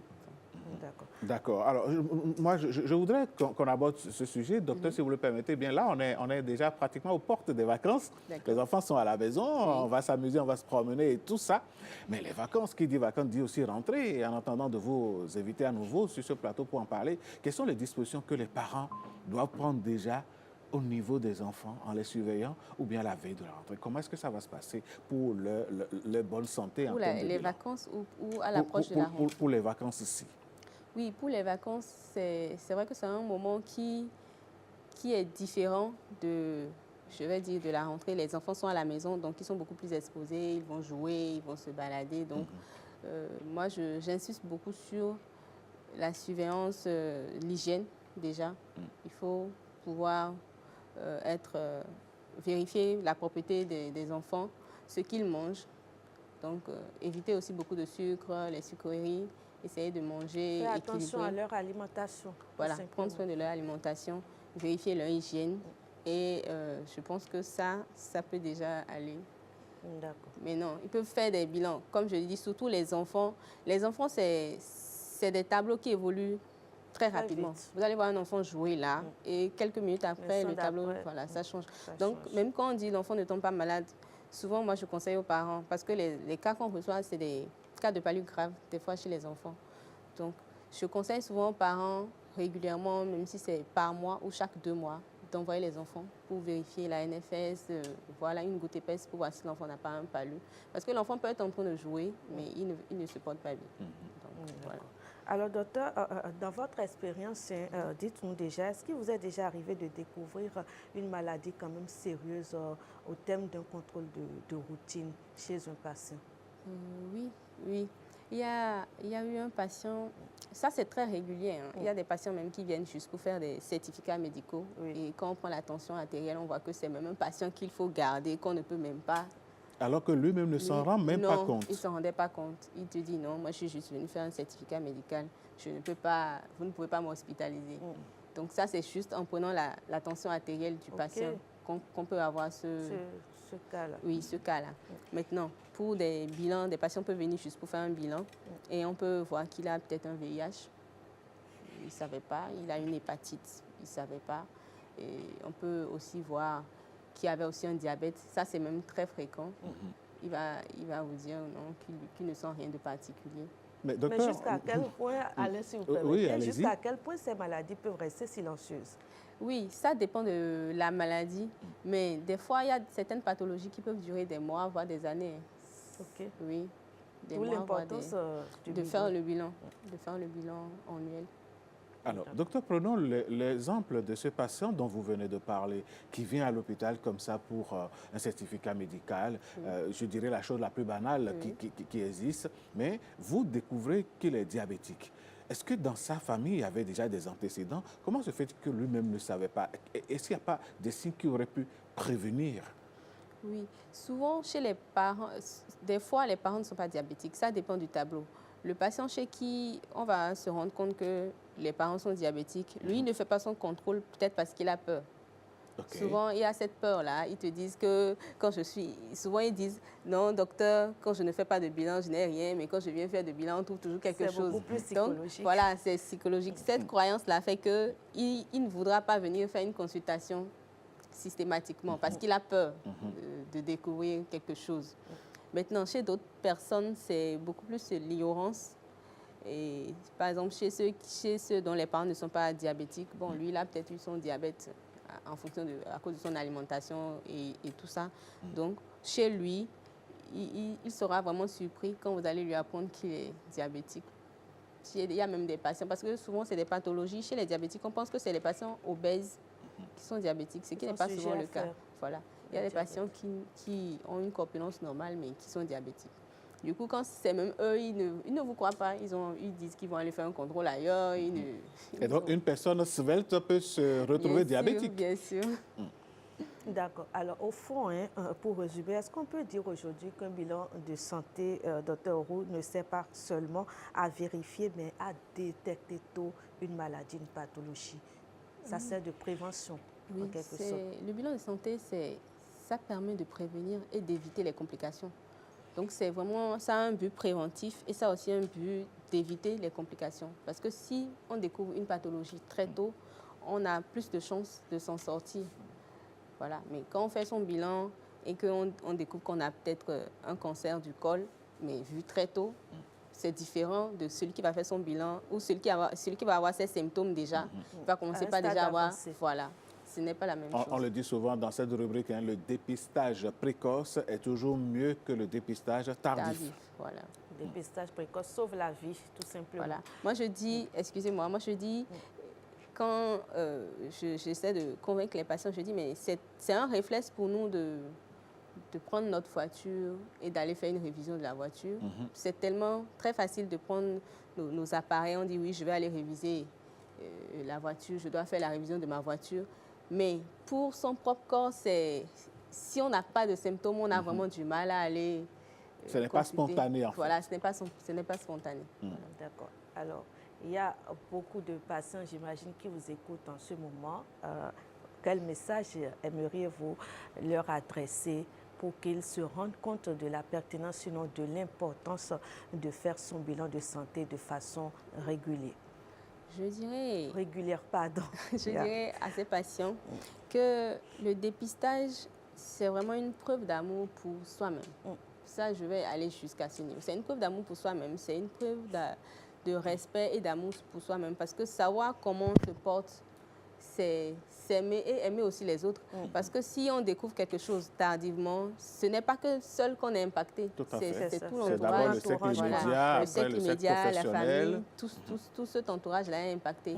Donc, c'est essentiel pour sa santé, pour sa survie et celle de son entourage de faire un bilan de santé. Moi, c'est ce que je pourrais dire.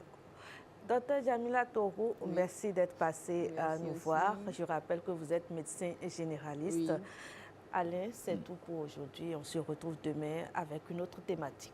On est en juin, le 24 juin plus précisément. Dans 6 mois, pratiquement, l'année va prendre fin. Ceux qui nous ont suivis, qui prennent déjà date et qu'ils aillent à l'hôpital faire des bilans. Vous l'avez dit, docteur Jamilat, il n'y a pas à débourser une fortune pour faire son bilan de santé. Avec un petit montant, on peut déjà commencer par faire les premières analyses. Et vous, agents de santé, on ne cessera jamais de vous remercier pour l'accueil que vous faites dans nos hôpitaux, cet accompagnement que vous faites pour la population. Que Dieu vous bénisse et qu'il continue de vous soutenir. Merci. Allez, à très bientôt. Mesdames, Messieurs, place à la pub, deuxième partie.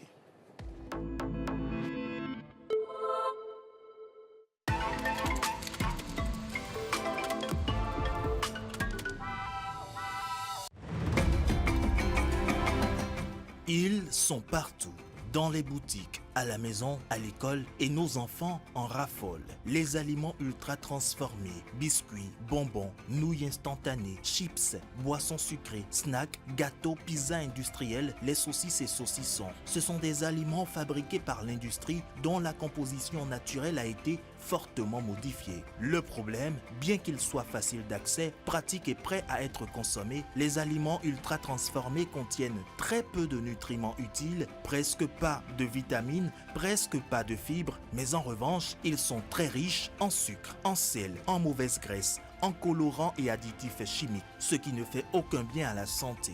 Prenons quelques comparaisons simples. Une canette de boisson sucrée de 33 centilitres, c'est environ 8 morceaux de sucre. Pourtant, l'OMS recommande de réduire la consommation des sucres ajoutés. Les nutritionnistes conseillent de ne pas dépasser l'équivalent de 4 morceaux de sucre ou 4 cuillères à café de sucre en poudre par jour. Prenons un paquet de nouilles instantanées. C'est l'équivalent de plusieurs sachets de sel en une seule portion. À force d'en consommer, ces aliments fatiguent le cœur, le pancréas et augmentent le risque de maladies chroniques même chez les enfants et les jeunes. Alors que faire? La solution est simple. Manger local, manger frais, manger naturel. Fruits et légumes, légumineuses, poissons, œufs, viande maigre. La règle est donc claire. Moins d'aliments ultra transformés, plus d'aliments naturels. Préserver sa santé, c'est possible en faisant les bons choix dès aujourd'hui. Ceci est un message de l'Agence nationale de l'alimentation et de la nutrition. ANAN, comprendre pour agir en faveur de la nutrition.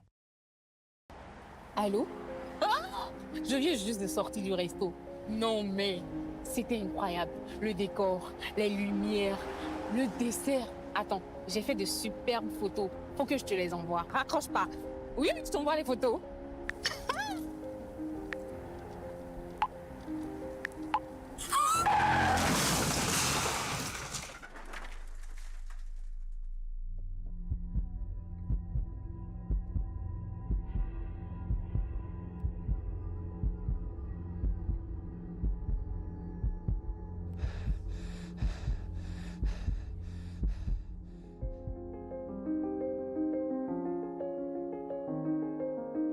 Ensemble disons oui au port de casque, stop à l'excès de vitesse, à la distraction au volant et à l'alcool avant le volant.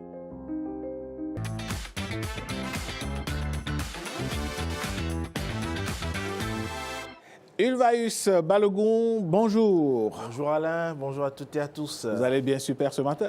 La pleine forme, quoique un peu dépité par cette décision de la Croatie. Cette mauvaise nouvelle. C'est malheureux qu'un pays puisse décider comme ça de façon unilatérale sur soi de l'obtention ou la délivrance ainsi de documents administratifs pour des champions d'Afrique. Tout à fait. Tout de même, c'est dommage. On met toute une nation dans la tristesse, il faut le dire. Et tout un continent, parce que ces filles-là ne pourront pas défendre le continent africain, justement, dans cette compétition mondiale. Allez, loin de toute déception, la presse, elle dit quoi ici aujourd'hui? Eh bien, aujourd'hui, la presse aborde le renouveau, on va dire, du système éducatif béninois. Il s'agit d'un atelier de renforcement de capacités consacré à l'élaboration d'un cadre d'orientation curriculaire nationale qui se tient à Cotonou. Le journal La Nouvelle Tribune nous en parle et titre « École béninoise vers une refondation historique du système éducatif national ». Selon le journal, il s'agit d'une rencontre pour définir une base commune pour harmoniser les contenus de formation de la maternelle à l'enseignement supérieur. Le journal Bénin Intelligent évoque à ce sujet un cadre d'harmonisation en chantier. À en croire Bénin Intelligent, bien évidemment, non seulement la rencontre réunit l'ensemble des acteurs du système éducatif, mais surtout, derrière ces assises, une ambition est clairement affichée, celle de sortir d'une logique de réforme dispersée pour construire un cadre de référence unique capable de guider l'ensemble du système éducatif. On en vient à présent au journal Le Matin qui renchérit sur le sujet. Le gouvernement élabore une feuille de route commune pour l'école de demain. Le Matin qui nous apprend que ces assises vont donc permettre l'élaboration d'un cadre d'orientation curriculaire nationale, un document stratégique appelé à devenir la boussole boussole de l'école béninoise de demain, détaille ce journal qui ajoute que l'objectif est de doter le Bénin d'un référentiel unique et harmonisé permettant de définir les orientations fondamentales de l'école nationale, les compétences à développer chez les apprenants et surtout les valeurs qui doivent désormais guider la formation des citoyens de demain. Ylvaïus, l'on apprend que désormais pour les afro-descendants qui souhaitent obtenir la nationalité béninoise, le test d'ADN n'est plus nécessaire. Tout à fait, c'est une information qu'on peut lire dans le journal Le Matin qui en parle et qui explique que justement les candidats à la reconnaissance à la nationalité béninoise peuvent désormais constituer et transmettre leur dossier sans recourir à une preuve génétique. Désormais, pour l'obtention de la nationalité béninoise, il n'est plus nécessaire d'effectuer un test ADN, a indiqué Claudicia, le chargé de mission du président de la République du Bénin en charge de la culture, des médias et de la visibilité du Bénin à travers une publication diffusée sur son compte Instagram. Fraternité revient sur l'information et titre « Plus de tests ADN pour les afro-descendants ». Fraternité qui nous dit, s'adressant notamment aux membres de la diaspora africaine vivant dans les Caraïbes et sur d'autres continents, Claudicia a indiqué que les démarches peuvent désormais être effectuées sans recourir à une analyse génétique. L'annonce marque une évolution notable dans la mise en œuvre du dispositif de reconnaissance de la nationalité béninoise aux afro-descendants. Et si les nouvelles modalités d'examen des demandes n'ont pas encore été détaillées officiellement, cette mesure semble orienter davantage la procédure vers l'analyse des documents administratifs et des éléments historiques produits par les demandeurs. Cette évolution intervient, explique le journal, dans le cadre de la politique de droit au retour engagée par le Bénin en faveur des descendants africains déportés lors de la traite négrière, conclut ainsi le journal Fraternité. Merci à vous, Ylvaïus Balogun. On vous retrouve demain pour une autre revue de presse. Oui, demain pour le même exercice. Allez, merci beaucoup. Mesdames et messieurs, ainsi prend fin également votre émission Bonjour le Bénin de ce jour. Tout le plaisir a été pour nous de vous l'avoir présenté. Mon équipe et moi vous souhaitons une excellente journée en compagnie des programmes de Bénin TV.